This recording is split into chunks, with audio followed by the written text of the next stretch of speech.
Welcome to Navigating Life with Vision Loss, an AfterSight original podcast. In each episode, we share stories, insights, and practical advice to help you navigate the journey of living with low vision or blindness.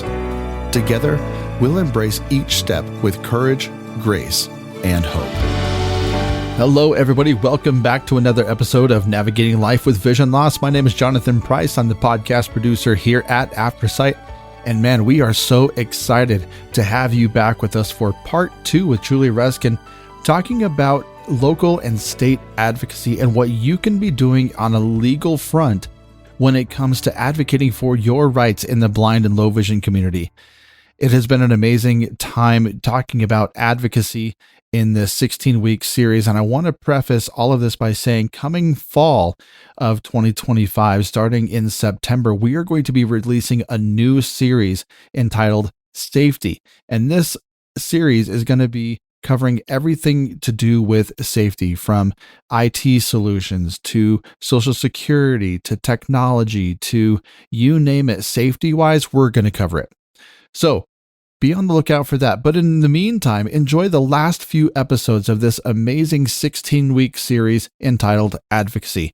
Thank you, Kim. I know you've got some questions, so I'm going to let you take it away. Enjoy. Could you talk a little bit maybe about the process of, I'm just thinking of some of the things in this last year where people have been asked if they will testify regarding a specific piece of legislation, and that there's a process. It's, if you're doing something at the state level, it has to go between the two houses and Sure. some of those things, just to give an overview of that for folks.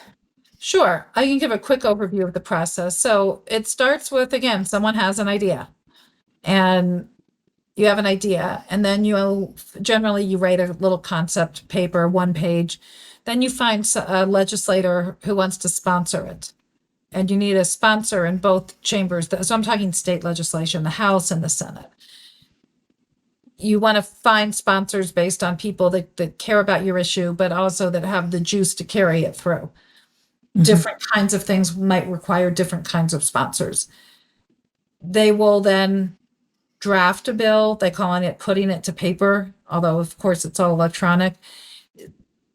A bill gets introduced in their deadlines. Again, in Colorado, we have a 120-day session, begins in January every year and ends in May. The first group of bills can be filed in December. So it gets drafted, and then let's just say the primary sponsor is a state representative. It'll be introduced in the House. That's called first reading. Introduced, it just means they read it, and they read it really fast. And then it gets assigned to a committee.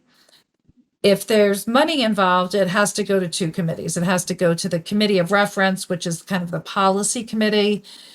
A lot of ours go to Health and Human Services, or sometimes to Judiciary, sometimes to State Affairs. So it'll go to a committee. The committee will hold a public hearing, and that's when people come and testify. They say, I like this bill and here's why, or I don't like this bill and here's why, or I like this bill, but I'd like this one little change. That would be an amend position. Mm-hmm. Then if it passes, so at any point in time, the bill could die. And if it dies, they postpone it indefinitely. If it dies, you're done. If it passes, it goes to the next phase. So if money is involved, it'll go to either Finance or Appropriations Committee. Finance is if there's a fee, and Appropriations if there's any state money involved. Even if it saves money, it might have to go to Appropriations if it touches state money. Mm-hmm. Then you do this in that committee, you do the same thing. They generally won't take testimony in the Appropriations Committee. So it goes there. Then it goes back to all of the representatives in the House. That's in Colorado, that's 65, for what they call second reading. Second reading is when they discuss the bill, they explain it, they debate it, people can offer amendments to the bill. Maybe they weren't on the committee and there's something they want to change.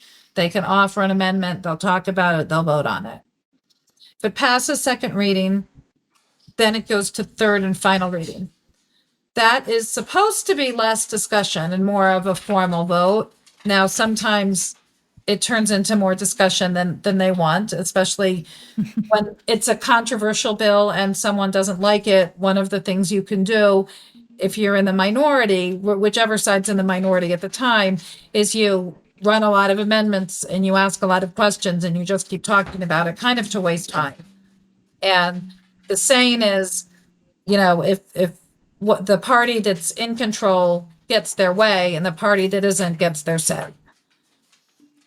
Then, so if it passes third reading, it goes to the other side. So in this case, it would be the Senate, the exact same thing happens. Now, if they change it in the Senate, it has to go back to the House, and the House can either concur, say, we agree with these changes or not. And if they don't, they go to a conference committee. And a conference committee is like what they do in first grade when kids fight and the teacher says, you have to sit at a table and work it out. That's what a conference committee is there are 3 legislators from each side and they have to sit at a table and work it out. And then both sides have to vote on whatever they worked out.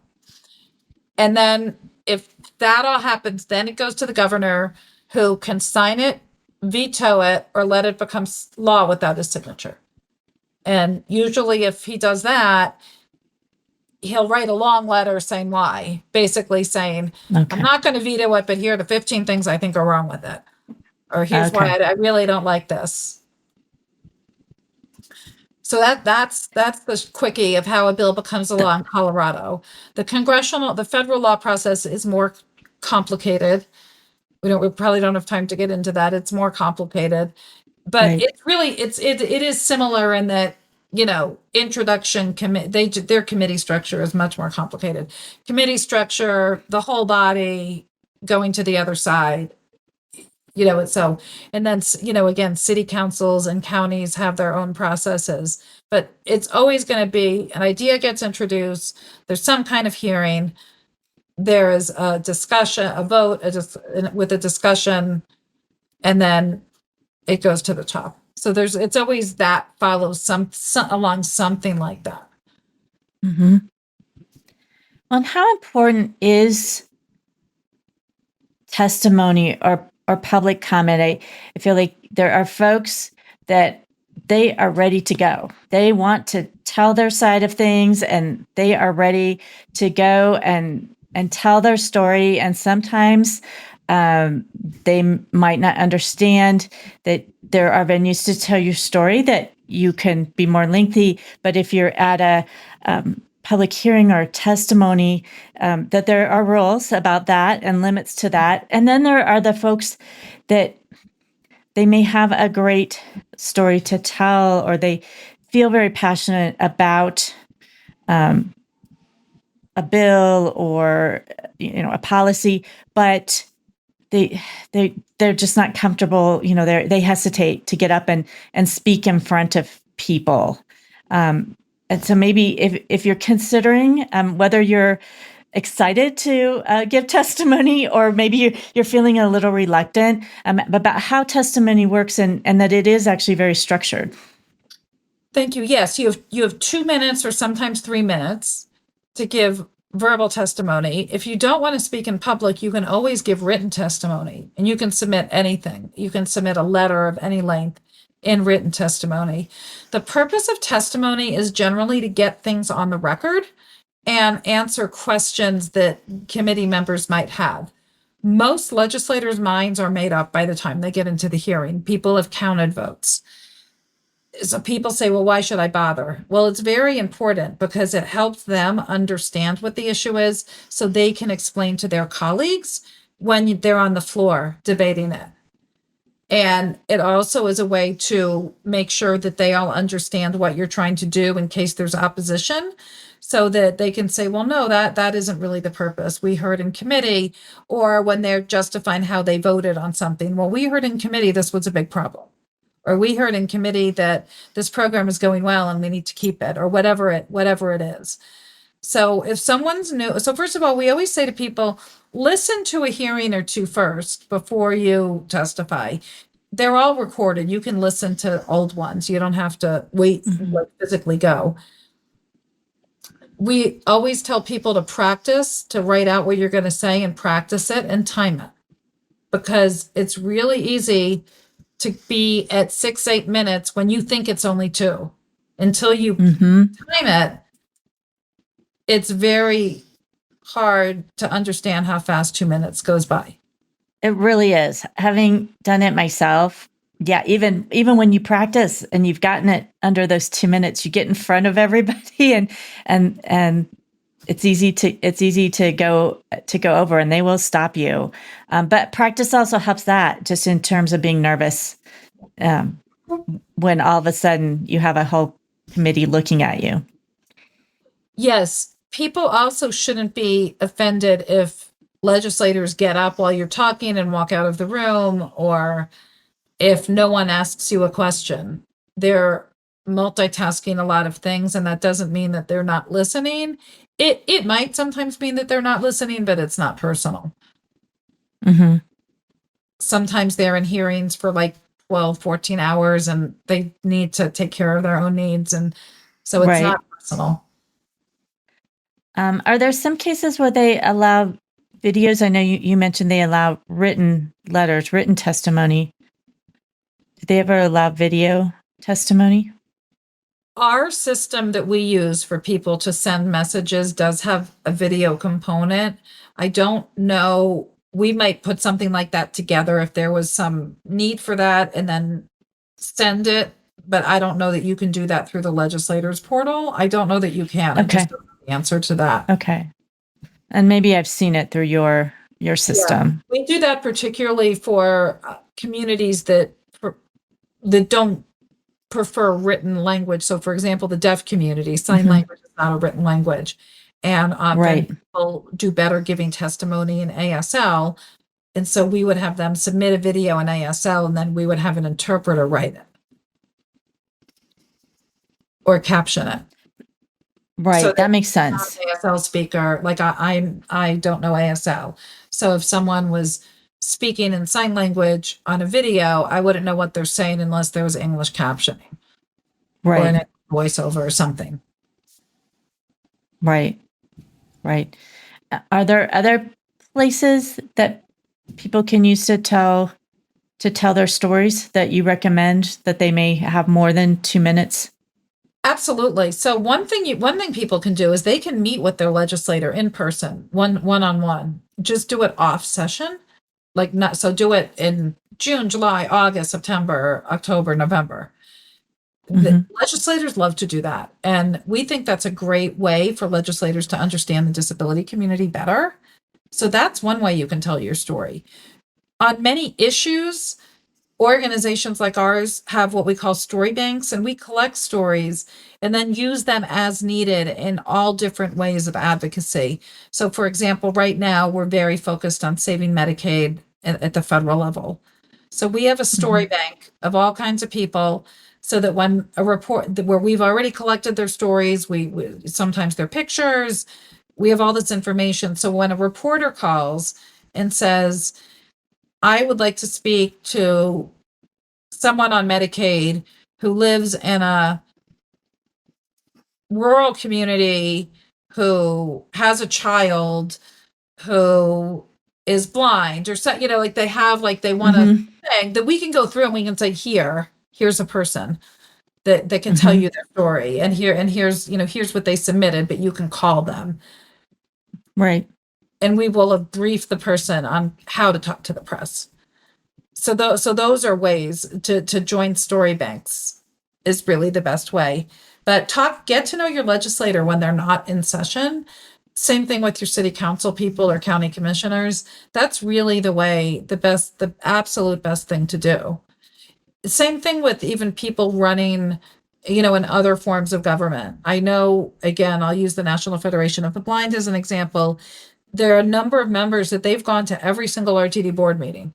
And so they've gotten to know the board. When you have a relationship with someone, all of us, we do better and we're more receptive. So the board members that see these members of the National Federation of the Blind, they've talked to them in the hallway and between breaks, they've gotten to know them a little bit. So when they come and say, not allowing a stop on our trip is a huge barrier, you're hearing it differently than when it's just people you've never met coming and saying something doesn't work. So the Right. development of relationship is hugely important. That's very important. And it's just innate. It's built into us that we work better with folks that we've, generally speaking, that we've gotten to know. Exactly. Sometimes that's not true, but most of the time it is. Can you share a story? We've been talking fairly generally, but can you share a story of a person who's blind or low vision or deafblind, who was able to successfully, or as a group, they were able to successfully influence local or state policy? I can. And this influenced multiple things. So I'm going to talk about Cindy Vaughn. She's deafblind. She's, I think, well known in the community. She's And- actually the president of our board. So just full Okay. disclosure. Okay, full disclosure, I did not know that.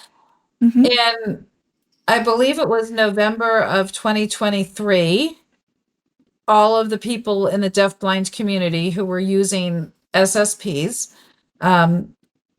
who help people, Support service providers for people that don't know. people who are deafblind access the world by giving them information on communication and the environment. We're told with almost no notice, sorry, money's out. You're on your own till June. And this was in November, right before all the holidays. Well, that didn't sit well with people. And Cindy got active and notified a bunch of people, got organizational support. Then a lot of groups came together and we organized a little campaign to go to the budget committee because there was no money. We weren't getting the answers really from the commission on the hard of hearing and deafblind that operates this money.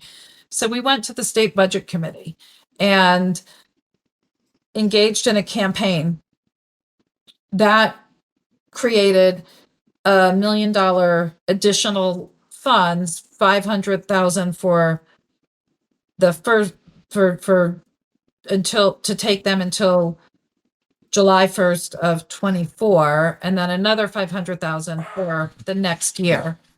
So we got that done. And then that wasn't enough though for Cindy. So she realized that the deafblind community didn't have enough of a voice. So she organized a group called the Deafblind Action Team, which is a group of people who are deafblind who get together. And when you organize, you don't say, here's what you're going to do, or here's what the need is. You bring people together and you ask them. So this is a group now that meets once a month. They are starting to do more in-person things. It was virtual initially. And one of the things people reported was isolation. And so the group is doing stuff to address isolation. So sometimes what you have to do isn't necessarily changing a law or rule. But the other thing that the group was part of with others is changing a law this year. The reason that whole problem happened with the money had to do with how the commission's financing goes. Most of their stuff is financed from a little 3-cent charge that's on every phone bill. It's called the Disabled Telephone Users Fund. And that fund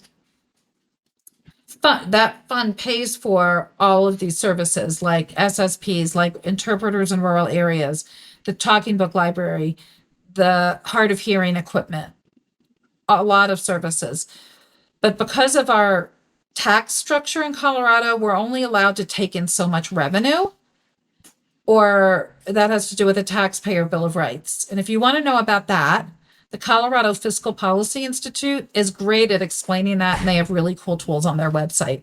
There isn't really time to talk about it here. But the problem was the commission couldn't really keep all the money it needed, even though it was available. So the solution to not have this problem happen every year, where halfway through the year they say, sorry, no more money, which does not work. The idea was, let's take this fund and put it somewhere outside of the state budget. Like a simple way of explaining that is when people do a Christmas account at the bank and you have $10 a week go into that, it's like you don't see it, you can't access it, it's going to be there for Christmas. Now, this is not an Right. exact analogy, but it's kind of taking that money and taking it away from the state and saying, okay, don't look at it. This is just for these services. So this year we did a bill to do that. And Cindy was very instrumental in that process.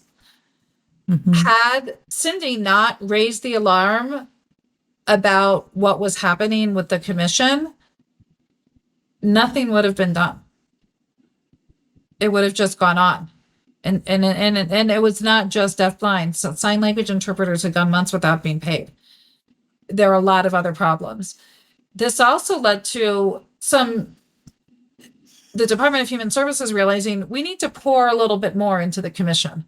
We need to provide more support. And they did, and things are a lot better. So one person speaking out and saying, I'm going to keep talking to different people until someone listens and helps, and gets involved. And it wasn't someone, it was lots of people, because everyone was outraged that right before the holidays that the state was leaving deafblind people with no way to really communicate or be involved with the outside world. And I think anyone, not just the disability community, but anyone who is a human being should be outraged about that. That was absolutely horrific. We also, with that money, getting some of that extra money enabled there was a wait list to get an SSP, and that's starting to be reduced now because of having some extra money. So there was an immediate problem. Again, one of those, how can this be allowed? This doesn't seem right. That's always the first step of someone saying, this doesn't seem right. I'm not going to accept it. And I'm going to keep talking to people until someone does something. And you just keep talking to people until someone does something. And then you become part of that, someone doing something. So then it leads to longer term change. Yeah, then you organize other people to help join the fight. You figure out what needs to be done. You organize other people, and then you look at what was the root cause. And is just having some people able to get the service okay? And the answer that everyone came up with is no. Anyone who needs the service should be able to get it. And so so Cindy Vaughn, I think, is a great example of how one person saying this doesn't seem right made a huge difference, not just in getting money one year, but changing the way it's funded, bringing to light some other problems, and then organizing the deafblind community. That's really integrated advocacy when you use all of the tools in the toolbox and you address not just, obviously the crisis was the first thing and the most important. Sure. We need to get these services turned back on. That was the first priority, of course.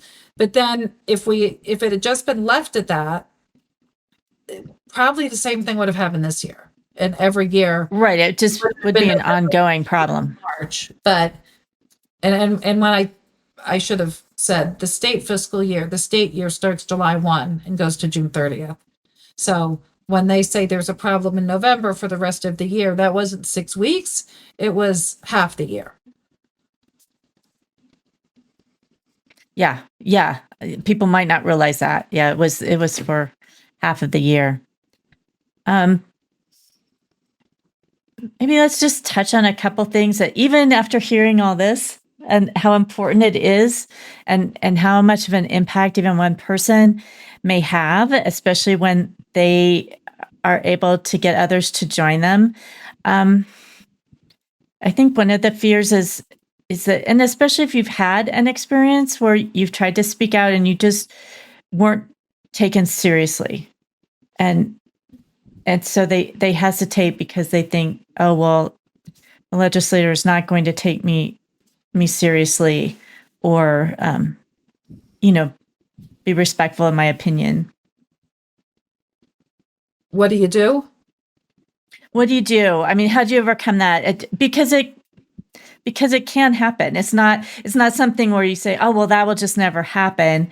Because sometimes it does happen, but you need to be able to overcome that. Yeah, I can promise if you do this work, that will happen. You will not be listened to. someone will not get back to you, or someone will say, oh, that doesn't happen.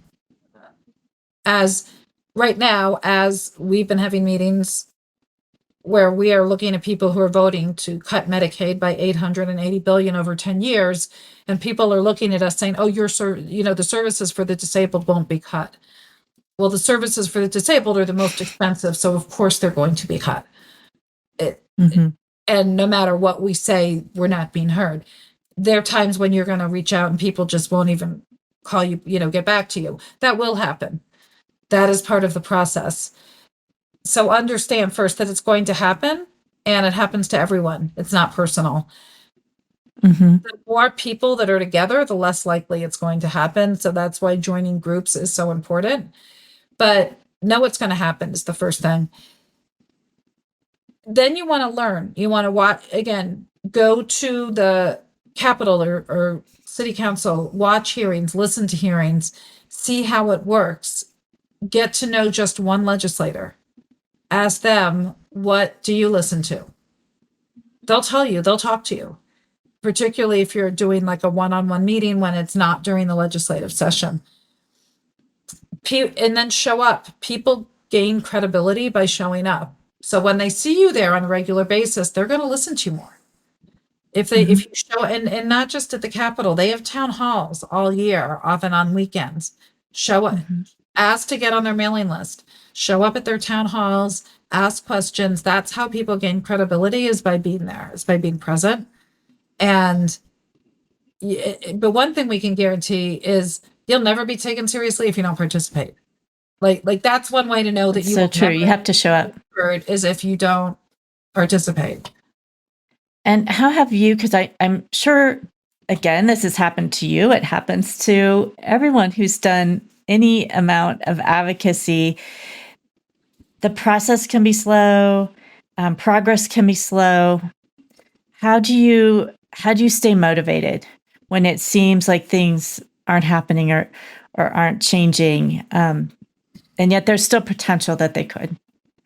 Right. So one of the things, and I just went through this myself recently, and I was talking to a friend. We've both been involved for a very long time, and we're starting out the conversation just feeling so dejected because there's so much going on and there's all of these threats.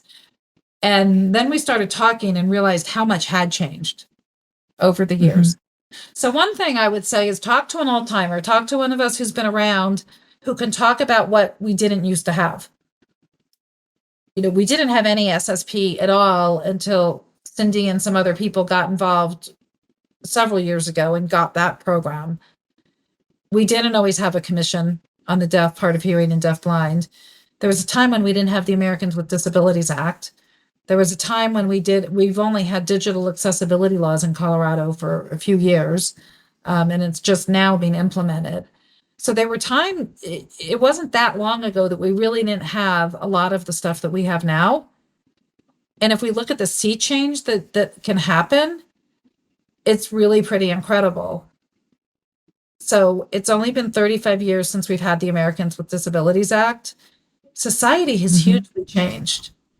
As someone who travels quite a bit, that's where I really notice the change, where it just gets easier and easier to travel because it gets more and more, just people get more and more used to it. So you can now, it used to be you couldn't reserve a wheelchair accessible room on like Expedia or any of those services. And sometimes you couldn't even do it on a hotel website. You had to call. And even then they would say, well, we can't promise. And that's totally changed. It used to be that you couldn't guarantee that a bus was going to be accessible to you. That's changed. It used to be that bus drivers would say that they found the voice announcements distracting and they would turn it off. Yes, I remember that. So a lot of things have changed. A lot of things have changed, even with Medicaid. When we had the threat of Medicaid in 2017, all of the polling said in that day, Medicaid is like a dirty word. If you talk about supports, it's better to just talk about supports for people with disabilities. But Medicaid is really like kind of dragging down the Affordable Care Act, and that word is a problem. This time, I heard on some sort of news show, one of the talking head show, a commentator referred to Medicaid as the third rail, along with Social Security and Medicare.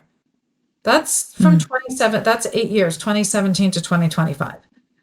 And what Mhm. that was advocates of all stripes from all over the country talking and talking and talking ever since we almost lost it in 2017 about how important Medicaid is and what a great program it is. 8 years is not a long time. No, no. And really, that's a measure of success. So it's not just does a law get passed or not passed, or something changes at that sort of governmental level, but there's other ways that I'm sure you measure success too in your efforts. One of it is the change in society, the change in societal norms. Mhm. That's a big way you change things. There was a article that came out years ago called the curb cut effect, and it talked about how curb cuts were used by all kinds of people now. And when they weren't Yes. there, it wasn't just the wheelchair users that didn't like it, it was all the other people that have come to rely on them. So when something that we think might be something exceptional for us becomes normalized, that's really great. Zoom is a great example. Yes, that's a great example. Video technology was made for the deaf, and the voice to text was made for the blind. Now everyone uses it and needs it. For years and years, people with disabilities that had a need to not work in an office, to work from home, would have to beg and convince. And there was all of this talk in management circles of, well, you can't really supervise someone if they're not right there. And, you don't know, what if they're doing their laundry when they're supposed to be at work? Like, who cares? But all of that, it was such a big deal. Then when non-disabled people needed it overnight, oh, we can do this. And so just the difference that has made in how people work and how people think about work is huge. So I think when you see societal moves, to me, that's the real win. I like to talk about advocacy in kind of three ways. So there's and I use a water analogy. So it's keeping people afloat. And that's things like having an SSP or food stamps or a rental voucher, or someone is drowning and they need a thing or a person or whatever to stay afloat. Then that's kind of the first level. And that's really where we talk about individual advocacy or getting a program going. Then there's making waves. And that's where a lot of advocacy happens. And that's when you're saying, hey, this isn't working. We've got to change, it's changing a law, changing a law. It's maybe having a protest. It's all of those things of saying, hey, this isn't working. We need to change something. Let's go change it. But the real social change is turning the tide. And that's when you're normalizing something in society. So for example, if we talk about SSPs, that would be when every state has a program, and having an SSP is considered a civil right that everyone gets if they need it. That there's no such thing as a waiting list, that we have enough trained SSPs, that it is unconscionable and unheard of that someone would not have that if they needed it. That would be a change of the tide. So I think we need to spend more time on that, but we're often busy making waves, often sometimes say, no, please don't do this bad thing that you're thinking of doing. Right. But really changing the tide is the goal. Right. The ultimate goal. Yeah, for people with disabilities is when people stop being surprised when they see that someone with a disability of working age is working. And then I say, oh, do you work? Like, yeah, I'm an adult of working age. Yes, I work. Yeah, of course I do. Right. Yeah. Julie, what's the most encouraging thing you've learned through all your years of advocacy? It's really hard to say the most encouraging thing because I feel like I get that all the time. And it's the stories like I told about Cindy, really. It's seeing people organize, bring community together, and then see a community get empowered. and a community come together and say, no, we're going to do this together.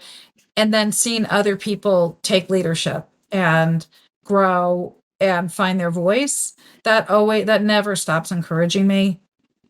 And I'm lucky because I have a job where I get to see that time after time. Are there any upcoming opportunities for our listeners to get involved with advocacy through CCDC or other local efforts that you're aware of? We are having a training series this summer. Our first one is going to be, I believe, June 5th. If people join, they should be getting announcements, but we're going to have three or four different trainings all around. So one is we always do after the legislative session is about rules. So, okay, you pass a law, now it goes to an agency and they write rules. So one is going to be explaining that process. One is going to be about explaining the federal budget because everyone's very focused on that right now. I think that's the one June 5th. How does that all work? What are they actually trying to do in Congress? What's happening? We're going to do one on how to get involved for people who have never been involved. I think there's 3 or 4 different ones that we'll be doing. And then we are also organizing groups to start meeting with legislators over the summer. And we're going to have local captains, but we have people who will help people go with them even to meet with their legislator if they're willing to do that. So those are things that we're doing this summer that anyone can be involved in. That's so great. Those are great entry points for folks who have not participated before or been involved in advocacy efforts. Any final words? We appreciate your time and all the information that you've given us. Any final words for our listeners? My final word is a quote from Margaret Mead, and she was an anthropologist, I believe, and she said, "Never doubt that a small group of thoughtful, committed citizens can change the world. It's the only thing that ever has." And that's something to live by, because if we don't all speak up and we don't all get involved, who will? If not us, who? If not now, when? Thank you for that. That's great advice. A wonderful quote. Thank you again for being with us and giving us this just wealth of information, which is so important. And I know we get questions from listeners. Things come up that they're passionate about, and well, what can we do? Where can we go? How can we be involved? And I think this gives them a great starting point. So thank you so much. Thank you. Yeah, we try and make it easy. When we send out action alerts, we often have a link, and you can click the link and then it'll help you. You can just fill in your stuff, and it is accessible. You can fill in your stuff, or if you want to write your own, you can. So we always give people those options. That's great. Well, thank you. For those listening, don't be afraid to speak out and see where you can join in, whether you're just adding your name to a letter or a petition, or whether you're getting more involved in speaking to your representatives. There's many ways to be involved, and there are organizations like the Colorado Cross Disability Coalition that can help you do that and give you some training and some entry points for that. So we just encourage you to follow CCDC and AfterSight.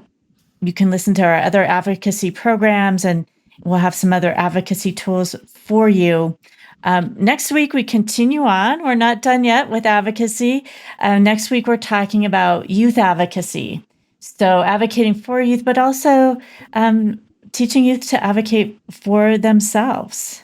So we hope that you subscribe to Navigating Life with Vision Loss. Also, check out our other podcasts, The Blind Chick, Blind Sight, Blind Level Tech. I think you would enjoy all of them. So check those out as well. Give us a review. And if you're enjoying the program and you're able to donate, that is what helps us to be able to continue on with our work here at AfterSight and to provide you with programming to give you information. And we hope, and share it with your friends. And we hope that this episode has always helped you to navigate your life with vision loss.